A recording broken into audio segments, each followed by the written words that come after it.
welcome to my YouTube channel. Today, let's talk about some of the privileges and benefits of public school teachers. So, ang unang-una po ay pag-usapan muna natin yung mga basic employment benefits ng DepEd teachers. So, the public school teachers dito sa Pilipinas. Unang-una po is we have the PhilHealth membership. So, okay, etong PhilHealth membership na ito yung health insurance na kung saan po ay nagagamit ng mga teachers natin for hospitalization and the physical examination annually or yung annual physical examination. Aside from PhilHealth membership ay meron po tayong GSIS benefits. So, you have the retirement and life insurance plan. You can contribute the 9% of your basic pay while the employer contributes an amount equal to 12% of your basic pay. So, yan po yung ating GSIS benefits at nakapapakinabangan na ito ng mga public school teachers, lalong-lalo na po yan, upon retirement. We also have the vacation credits and that is up to 15 days in a year. Yung mga vacation credits ng ating public school teachers yan. Ito ay 15 days sa loob ng isang taon. And we also have the leave privileges.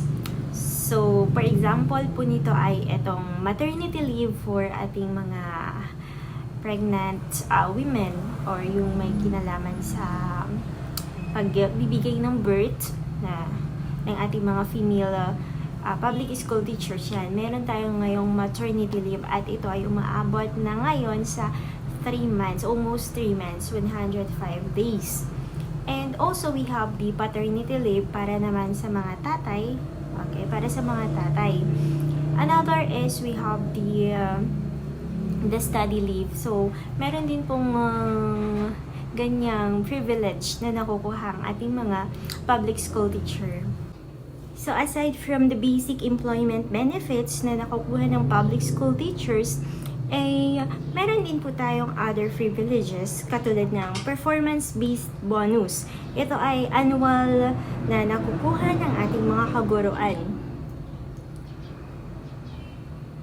The performance-based bonus ay ang annual incentive given to all government employees who have been assessed to have contributed to the accomplishments of a particular unit or field. Another is the productivity enhancement incentive or yung tinatawag nating PEI.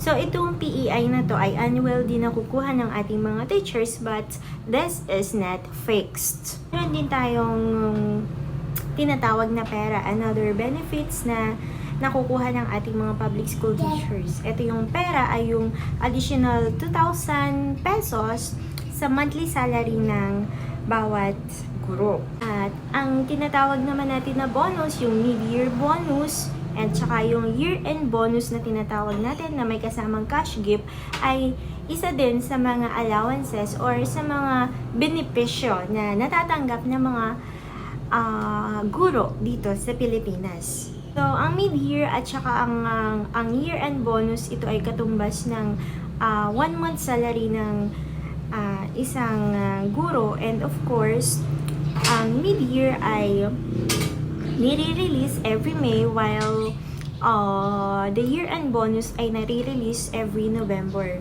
Sama ng year-end bonus na cash gift, ito ay nag-amount sa 5,000 pesos.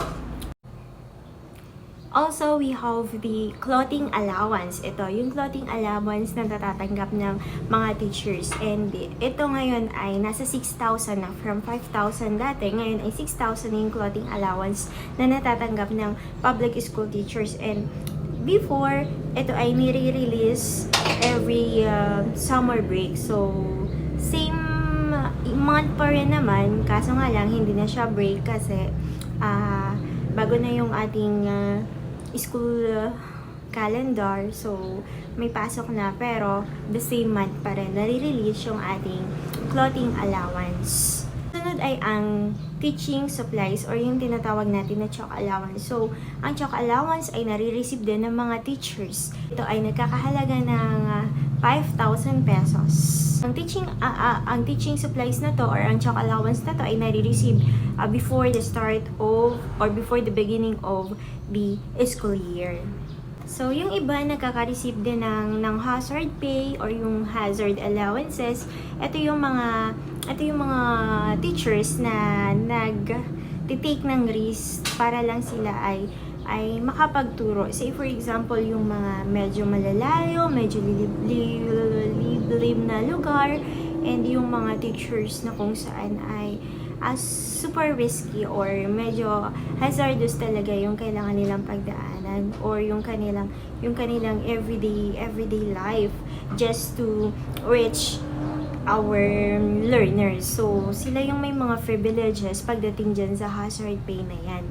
Also, we have yung long-term service allowances such as the loyalty cash incentive. Ayan, the loyalty cash incentive. Ito yung mga, for example, naka 10 years na sa service, ayan, naka 15 years sa service, nakaka-receive sila ng loyalty cash incentives. And of course, another yung tinatawag nating step increment. Ayan, nare-receive yan ng mga teachers na nag-avail ng step increment.